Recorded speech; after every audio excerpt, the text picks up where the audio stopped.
I'm not sure I can put into words how difficult what we've been dealing with is, and just the uncertainty and the in and out and the last minute changes. But our kids continue to believe in the cause, control what they can control, and at least through 2 weeks have performed well enough to earn a victory.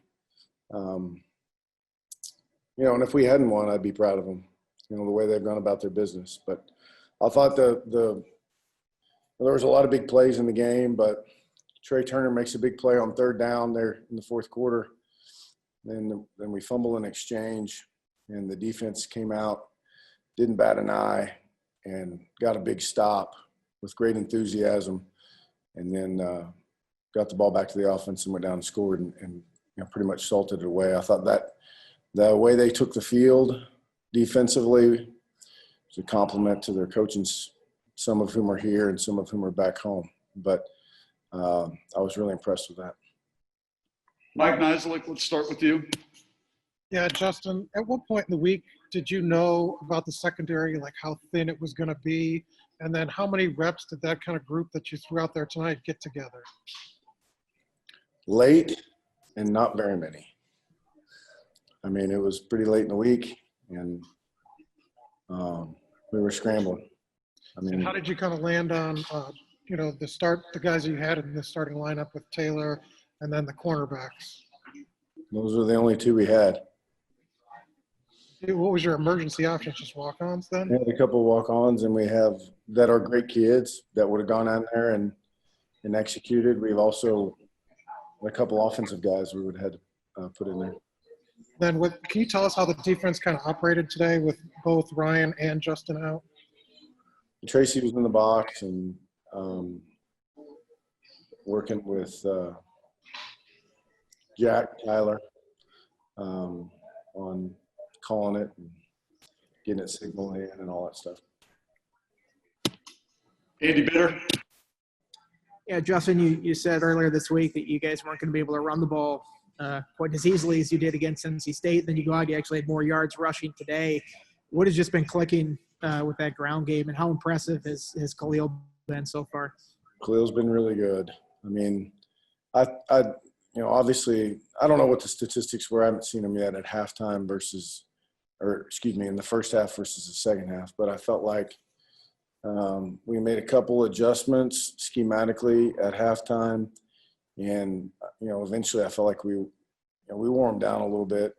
I think that they got a little bit tired, which helped. But Khalil's been fantastic.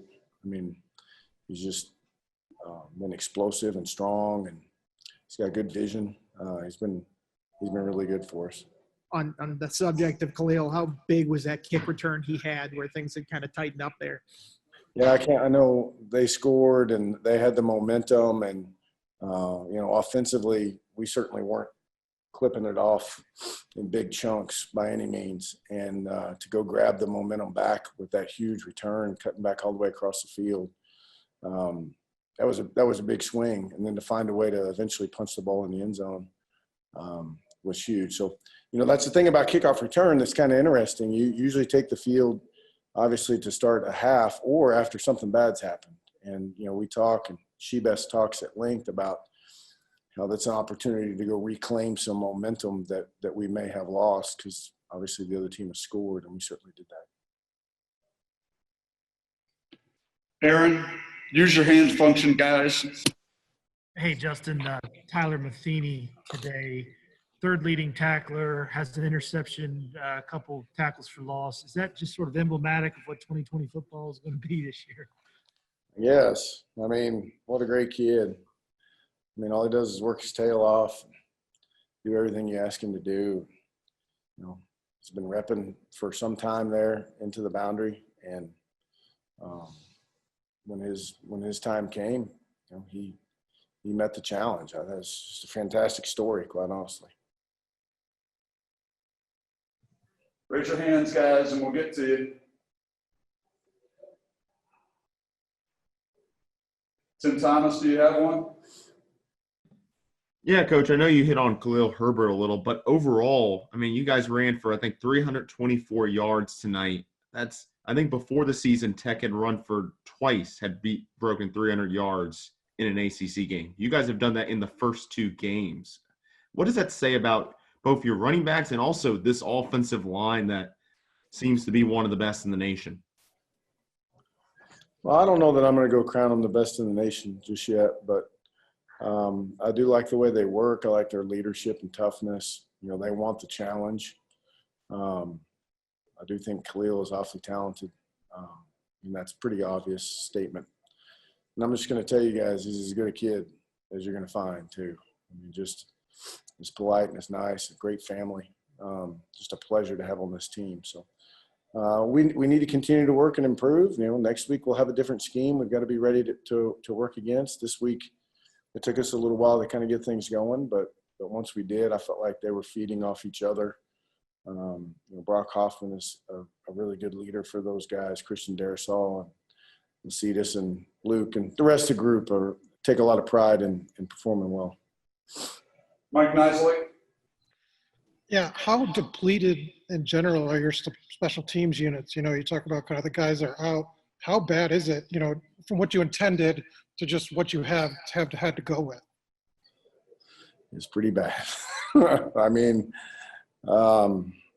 it's pretty bad. You know, and really it comes down to covering, you know, covering kicks, covering kickoffs, and covering punts. You know, we had some other things kind of ready in the punt game if we struggled to try to do to kind of help us out. But, yeah, I mean, that you can imagine the amount of not just work, but trying to figure out when you lose guys. This is different than knowing a guy's out all week. You know, this is losing a guy at the last moment and trying to figure out who's taking reps in fall camp. And, you know, that person might have been out during fall camp too. I mean, there's a lot to it. So, you know, I thought the guys that filled in did an admirable job. And, you know, fortunately we didn't have any, well, I guess for the drop punt. But on our coverage units, we didn't have any major breakdowns. And then with the defensive line, you know, pressure again, huge amount of sacks, and Merrill Pollard and Jared Hewitt seem to have good nights. I mean, how impressed have you been with that group as a whole, just kind of being so consistent, I think, as opposed to years past where maybe they've been up and down a little more? Well, I think that, you know, they're playing at a little bit different style schematically, which maybe sometimes leaves us a little more open to some run game stuff. But we're definitely trying to puncture the offense or get on the other side of the ball.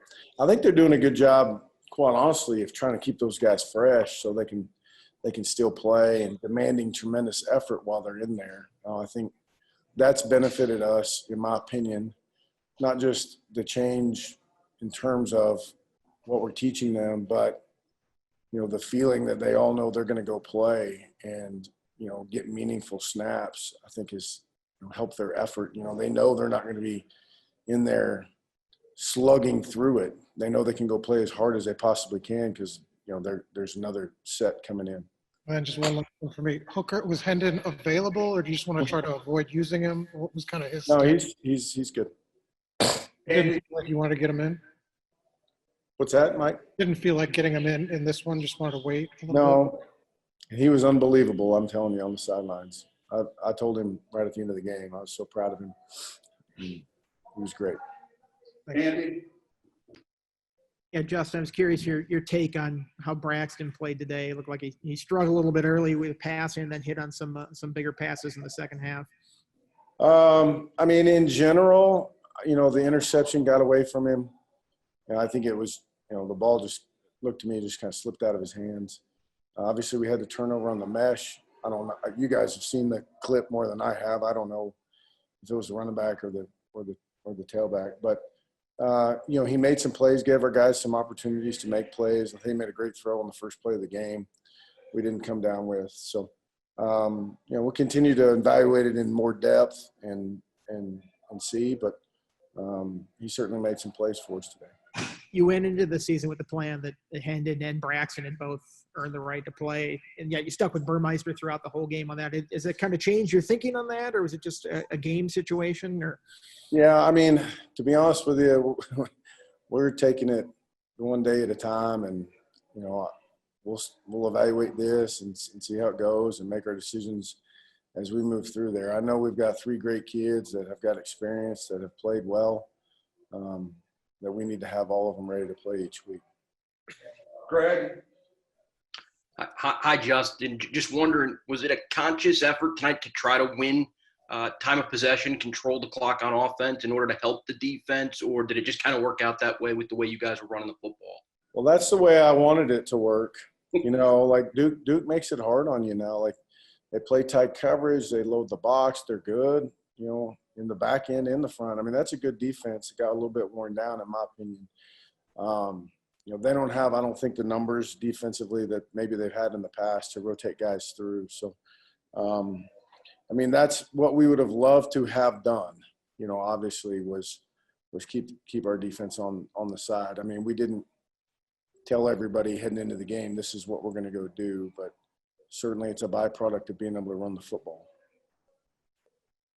Aaron, did you have a follow-up? Yeah, Justin, I mean, I think a lot of people exhaled after last week and thought, okay, you played so well, you got through that. We're in the clear now. Obviously, I know you were stressed all week, but I mean, was this a bigger challenge this week than maybe even last week was in terms of the guys you had missing, almost a whole unit and all that? Yes. And I'll tell you why. Like, the majority of what we dealt with last week was offensively. And it really wasn't as many guys. I mean, we had a large number of guys out, but I mean, a large number of those guys that played had not practiced very much. But you have a little bit more control over it on offense. What really scares you is on the defensive side of the ball. When your numbers start to get low at a particular position, there's no punting on defense. You can't get out. You can't escape it. You can't get off the field. And in my opinion, that's where it can become dangerous, is if you're in a situation where you're so thin someplace defensively that you can envision a scenario where you're in serious jeopardy out there because you can't get off the field. So, we weren't to that point quite this week. In my opinion, we were close. And so that scares you. Andy, do you have one more? Yeah, hit up Mike for a second.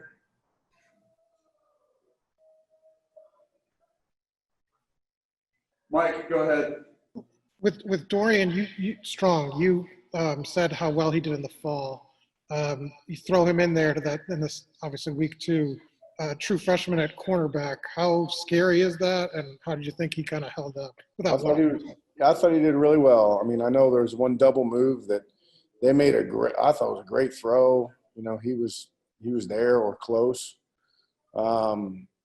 He has been a competitor. He's not scared. He was a guy that's like the rest of them, has missed some time, but I was really proud of him and Nadir, being able to go in there and, Nadir's been sidelined with a hamstring for a long time. Really, he's just practiced at safety, quite honestly. But we're really down to one guy that had played corner. So I was really proud of both of them, specifically, their ability to go out there and just go compete. Like, you get worried about letting other people down. You got a Rayshard Ashby on the field with you. He expects you to play at a certain level. And sometimes that can tie guys up in knots when they're young and maybe, fairly inexperienced and thrown into the battle. And I didn't sense that at all. The moment wasn't too big for them. They went out there and competed, and if things didn't go well, they had to line up and play the next play. And did you talk to Tavion, and what did you say to him after the fumble? Obviously took him out later, but on punts, but how hard did he take that, and what was your message to him? Well, I told him, I said, you reveal your character when things are tough. Like, we all know who you are and how good a player you are. And this game hasn't started off very well, but it's how you respond that defines who you are as a person. He goes up and I think it was on a third down. It may not have been, but goes up and makes a big catch. I think on the very next drive versus really tight coverage, which was a big play for us. Last one, Andy. Yeah, Justin, Jared Hewitt and Emmanuel Belmar in particular seemed like they had very active games. How pleased are you to see that seniors kind of raising the level of their play? Yeah, just really thrilled for them. Just a great group of kids, you know. I guess they're not kids. They're old enough to be grown-ups now. But see them, how they work and how they try and lead and, you know, the toughness that they show in terms of playing through the bumps and bruises and showing up every day to work hard. You love watching them have success. Those two have played a lot of snaps. They're smart, tough football players that deserve to have some success. All right. Thank you, Coach. You bet. Student athletes coming up next. You're going to be starting, and kind of how many reps in practice did you get with that first team defense? Probably around Thursday, I found out I was probably going to be the starting nod. And from then on, I just got as many reps as I could just to get ready for the game this week we had today. And you obviously got in the first game, but what was it like starting your first, you know, collegiate game as a walk-on? I mean, what are the emotions before the game? More excitement than nerves. It was unreal, to be honest. It was kind of like a dream of mine to be in this position, and now it's here. Andy. Tyler, you had a couple big plays early, and the interception on the tip ball, and then you had a sack a couple drives later. What happened on those plays? Kind of take us through them. Keontae Jenkins had a great play on the ball on the post. I just happened to be the right place, right time. Ball landed right in my hands, and I took advantage. And the sack, it was just a great call by my coaches. Sent me, put me right in the right place to make the play, and I made it. I have to imagine you thought in your mind maybe how a first start might play out or something like that. Did you think you'd be in a secondary this depleted where you have freshmen and walk-ons next to you, and that had to add to the problems of it? No, this is not what I imagined my first start being. But I wouldn't make it any other. I wouldn't trade it any other way than this one. Aaron. Hey, Tyler, can you just kind of put us on the field with you there for a little while? I mean, how were your emotions? Were there ups and downs emotionally? I mean, you know, there were times where the defense played well, and there were times where it was a little leaky. How was it emotionally for you in this game? First drive was a little nerve-wracking. I was just trying to get in the flow of the game and like get my nerves under control. But after that, it was just even keel. Coach Fuente and everybody's been talking about like control what you can control and like don't get too high, don't get too low. Coach Ham like preaches that every day in practice. Like next play, next play, next play. Whether it's a good play, bad play, just focus on the next one. Did the interception sort of solidify that? Like, okay, I'm here, I'm ready, I'm good to go. Yeah, for sure, most definitely. Tim Thomas. Tyler, kind of going back a few years, I saw something where you had a scholarship opportunity for wrestling from UVA, and you chose to walk on with the Virginia Tech football program. What led you to choosing a walk-on opportunity over a wrestling scholarship? And were there any moments where you were wondering if you had maybe made the wrong decision during your initial years? That decision was a hard decision I had to make. Probably about a month, me and my parents just like sitting there trying to figure out and decide what I wanted to do. But I came up and decided that Virginia Tech was the best fit for me, and this is my dream to play college football, Division I, like Power 5, and that's what I wanted to do. And no, I never really thought about going back and if I made the right decision, because my dad always told me, like, this is your decision. You have to stick with it and stick through it. Like, don't second guess yourself. Just go there and just give 100% to what you're doing. Mike Nizilik. Yeah, I mean, you guys had a bunch of new pieces in the secondary. Going into it, what did you guys talk about? Did you guys lean on anybody? You didn't even have your coach here. What was it like leading up to the game? When you guys got to put together the game plan? We just kind of focused on what we needed to do, our assignments on each call, assignment, what they were going to do to give us. And our coaches had us really well prepared. It was next man up from the start. There was no bad and I, no worries, no nothing. Our coaches had us prepared, and we were ready to play. Did you get a chance to talk to Divine at all? I mean, was he kind of out, or did he give you any advice, or how did that kind of work? Who did you kind of lean on kind of going into the game? Throughout the week, he since the beginning of the season, since I've been here, he's given me advice. He's kind of mentored me, told me what to do and certain stuff, and he's just been a great like leader and role model for me as I've been here. But since I've rolled on here, leading on like Jack Tyler, Coach Prelu, Coach Ham sent me a few texts. Coach Cardulas, all the coaches were very supportive, all the guys. So I really just could lean on everybody. It's a big family. They all had my back. It was great. Anthony Romano.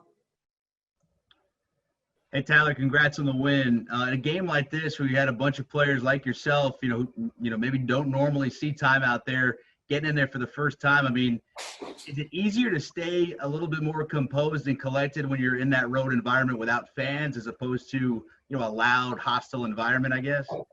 I would say it's a little easier, yeah, for sure. But, I mean, what are you going to do? I mean, I prefer have fans, just get a little more excitement, more energy in the stadium. But the times that we're in, crazy times. But I think it definitely is a little bit easier to stay calm, cool, collected, and just not without the fans. All right. Thanks, Tyler. Appreciate it. Thank you, guys. All right, we've got Juice Herbert coming up. Mike Nizilik, lead us off. Questions for Khalil. Well, the kick return seemed to kind of be the spark. Take us through the play. I mean, you ran, sideline to sideline, then up. I mean, how much did you feel out of breath afterwards? I mean, what was it like? That was a long run. I was just trying to get a team a spark any way I can. Special teams is gonna have to account for offense, defense, and we got to make plays on special teams. Is one thing Coach been talking about all weekend. So just trying to make a play, help the team out any way I can. 358 all-purpose yards. Have you ever had a game like that? I mean, how special was this one when you had that huge game a couple years ago rushing the ball? But is this one up there? Yeah, definitely. Just helping the team out any way I can, and coming out with a win is really the big thing. We had to fight for this one. So just helping the team win and winning the game is really what was probably the best part about it. Andy. After the opener, I think everybody saw 314 yards. They're like, okay, well, let's see you do it again. And then you guys come out and do even better in this game. What is the confidence level of this rushing game right now, and just kind of how you guys are churning out yards? Kind of just, it starts up front. And the O-line does a really great job opening holes for us backs, keeping things going. So I think it starts with their attitude up front. Coach Weiss does a really good job of just, getting them ready to go, getting them ready to run the ball. So I think just following after those guys, taking that same attitude into each week, I think we'll be good following them up front. Did you have a favorite run tonight? Was there anyone that you're like, that one was especially satisfying compared to the others? No, not really. Really just helping the team, doing anything I could, so. Aaron.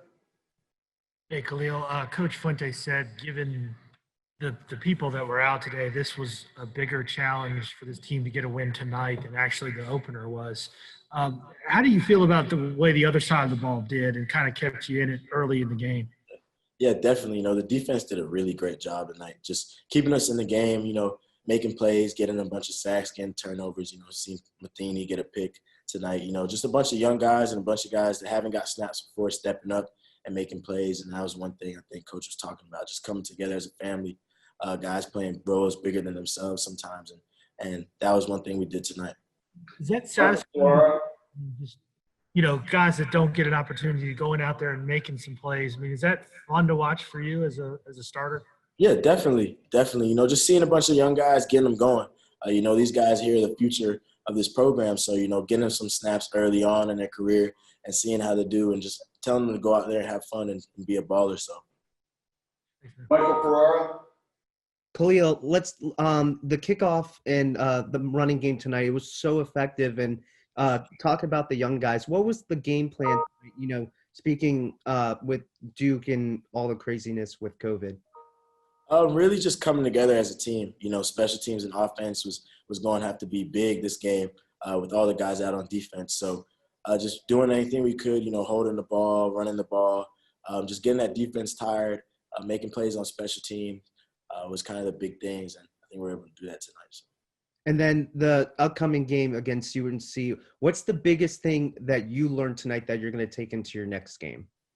Probably just, we coming together as a family. When one side of the ball needs the other, guys stepping up and make plays. Young guys coming in, guys that haven't played as much coming in and making plays. So I think that's going to pay significant dividends down the road. Tim Thomas.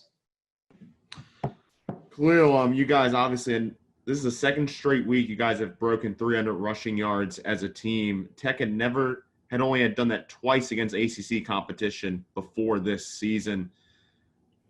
How much confidence does that give you guys, going forward, especially given, the challenges that lie ahead? It definitely gives us some confidence. Just the O-line, guys up front, knowing that we can run the ball, and trying to run the ball and establish a running game is going to help set up the rest of our offense. So I think that definitely helps us down the road. Anthony Romano. Khalil, about 20 minutes ago, Trey Turner tweeted Khalil Herbert for Heisman. You got any thoughts on that? Oh, man. Nah, no thoughts on that. Just trying to celebrate this win with the guys and get back to Blacksburg. All right. Thanks, Khalil. Thank you. Braxton. Man, he did not see that. Yeah, he did. You need a wipe. There's some right there.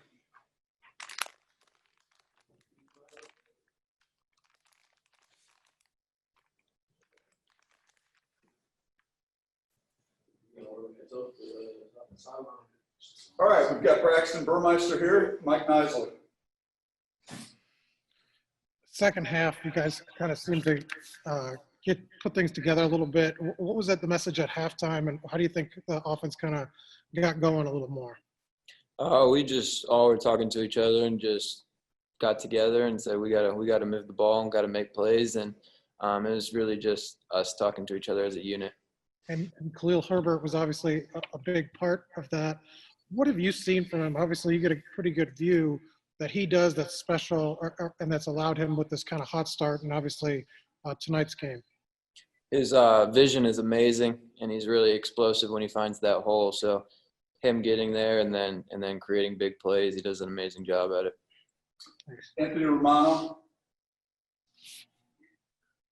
I'm good. Someone else could have it. Andy. Yeah, Braxton, you obviously had a big day rushing everybody all around. What was kind of missing with the passing game for a lot of this? Was it something you guys were doing, something the way Duke was defending you guys tonight? Yeah, they did a great job defending. They played a lot of man. They did a good job, and it was tough. We just didn't really get on the same page for a while there. We had a few big plays in the passing game, but a lot of the quick stuff just wasn't hitting tonight. You had that long one to Tavion. I think they went for like 56 yards or something like that. And then the offense really got rolling there. Did you feel like that kind of opened things up a little bit, or what do you think of that play? Yeah, definitely. We got some momentum off of that. I think we scored a couple plays later, and we just started to feel good as an offense and started rolling in the second half after that. Aaron. Hey, Braxton. Coach Fuente said earlier that he thought this was a bigger challenge actually than the opener, given that so many players on defense were out. What did you think of how the defense kept you in this game early on? The defense played amazing, especially with all the guys out. Tyler Matheny really stepped up and played awesome, and I'm really proud of those guys. Mike McDaniel. Hey, Braxton, it seemed like in the second half tonight, you guys established the run, especially the outside run, a bit better than you did in the first half. Was there something you all saw at halftime to make that adjustment? It just seemed like you guys had a bit more success with that in the second half. Yeah, I think one just kind of broke, and then from there, confidence is a huge thing, and momentum's a huge thing in this game. And when one of them breaks, it's another one and another one and another one. So really, I think just hitting that first one got us rolling and kept us rolling. Mike Nisley, did you have a follow-up? Yeah, sure. Braxton, with the quarterback kind of situation, originally it was going to be you and Hendon. Today it was just you. What's the kind of been the message from Coach Fuente about how that's going to be handled going forward? And do you mind if you did go to a rotation still? I'm good with whatever. I think that's a good question for Coach Fuente. I don't know. Thanks. All right. Thanks, Braxton. Tavion Robinson up next, and we've got Emmanuel Belmar here.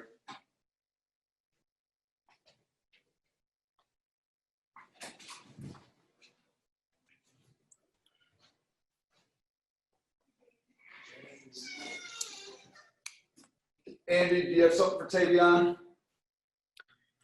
Yeah, Tavion, what happened on that early punt return, and You feel bad about the kind of putting in a hole early like that?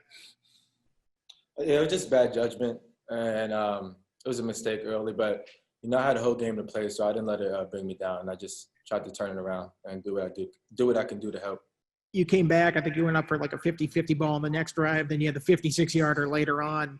How pleased was it to hit on a couple of those long ones, because it seemed like Duke was really challenging you guys in those one-on-one situations all day. Yeah, we were told all week that we were going to get pressed man, and we just have to win our one-on-one battles, and we're going to get the opportunities, and I just made the ones I got. Aaron? All right, looks like he left. Tim Thomas? Tavion, this is the second straight week you guys have broken the 300 rushing yard mark. I think Tech had 2 of those occurrences before this season against ACC competition. What has been the secret to you guys being able to do this, and how do you think you can keep this, maybe not this level, but kind of this high performance with your rushing attack going? 100%. We have a great O-line, a great running back, as you can see in Khalil and Raheem. The run game opens up a lot in our offense, and the past 2 games just been running the ball great, and then off of that, we've had opportunities on the outside. Just that whole offense clicking is what we've been missing. Andy? Tavion, I know you guys probably were excited about Khalil this year. Did you think he had this in him? I mean, is this surprising at all to anybody on the team? It didn't surprise me because, I watched him at Kansas, and I came to be good friends with him early, and I knew he was a great ball player. And when you got a running back like that, it makes it a lot easier on other guys, and I try my best to block for him so he can break the big ones. Mike, did you have a follow-up? Yeah. Coach Fuente said, his message for you was, come back and kind of make a difference. But what is it like when you make a mistake and you go to the sidelines waiting for Coach Fuente? Is it hard? What are you going through your mind? It's definitely hard, making a mistake, and a mistake of that measure isn't easy to deal with. But, my teammates, they rallied around me, told me, it's just one play. We got a whole game to play. And Coach Fu told me, you're defined by how you bounce back. And I bounced back pretty well, and we came out with a win. And in the passing game, you seem to have kind of shown a lot here in the first 2 games. Talked about, beating press coverage and things. Do you feel like your game is kind of advanced from where it was last year? Definitely, like I said, the offseason helped me a lot playing outside. Just going week from week, trying to learn as much as I can on the outside and making plays. Tavion, you're good. You can get in there. Yeah. Just say bus 5 or bus 6 for me. All right. Questions for Manuel Belmar, Mike Nisley. Yeah, Manuel, you guys have been generating a consistent pass rush. Has this been kind of the most consistent over like a 2-game span you've seen this front since you've been here? Yeah, most definitely. First 2 games, both of the defensive ends, all the defensive tackles, I feel like we're all creating pressure. Since I've been here, I came here in 2016, definitely the most pressure we produced in the first 2 games. And how much does Justice Reed's presence help you and kind of open things up? Have you seen kind of different looks with him on the opposite side of you this year? Yeah, definitely. Him getting 2 sacks the last game definitely opened things up for me. And, we both had big weeks the previous 2 weeks. And, everybody on the D-line, even stepping up. Amari Barno, his first time playing defensive end, 2 sacks tonight. That's definitely big time. So, definitely TNT, Tilling and Tap definitely helping us out. Everybody working on their games, and we all getting better. And Coach Fuente said the rotations you guys have been doing has kind of helped. Do you think that's been the case conditioning-wise and also just mentally to kind of keep everybody engaged? Yeah, definitely with the COVID situation going on, conditioning-wise, some people might be out of shape a little bit more than others. So, rotation is definitely big. I like what they're doing, keeping guys fresh. We're coming in quick, getting off the ball and all those types of things. So nobody's getting too fatigued that could cause injuries and stuff like that. Andy, did you have anything else? Yeah. Emmanuel, when did you guys find out as a defense that all those defensive backs would be out? And, what is your thought going into this with so many fresh faces back there and guys that haven't played a whole lot in the back end? We found out literally right after Thursday's practice. Everybody started getting pulled. So, we we just thought like, all right, shoot, we got a lot of young guys out there. Defensive line definitely got to step up big. Because, I mean, a lot of pressure will minimize the throws to the back end, all those types of things, all those new guys. But, the people who were in there stepped up big, Dorian Strong, Ty Matheny, all those people who didn't play, and Nadir Thompson, they got their shot, and, they performed well enough for us to win. So that was a big time thing. Thank you. Mike McDaniel. Hey, Emmanuel, it feels like defensively you guys had a ton of success kind of bottling them up in the first half. It seems like as the game went on, there was obviously fatigue setting in a bit. Just talk about that stop you guys made in the fourth quarter. Obviously, you have the fumble exchange by Braxton, but then to come out and get a 3-and-out right after that. How big was that for you guys as a confidence booster moving throughout the rest of the season? Oh, it was definitely big because, adversity hit us real big, and I feel like that was the most energy we had for defense throughout the whole first 2 games of the season. The fumble definitely wasn't a good thing, but we got in there and we did what we had to do, had to force a quick 3-and-out. And I feel like we set the tone that, our defense can step up in situations like that. Mike Nisley, did you have one more? The defensive tackles, what have you seen from Jared Hewitt and Harrell? And they seem to be getting a lot more push this year. What have you seen from them for the first 2 weeks? Definitely this game, they both had big-ass games to me. I definitely think, my bad, I didn't say, but Norrell and Hewitt definitely had big games today. It was consistently in the backfield. They was getting there, week to week. Some players might have a better week than others, but every week everybody's going to give it their all. And today it was Hewitt and Norrell's week.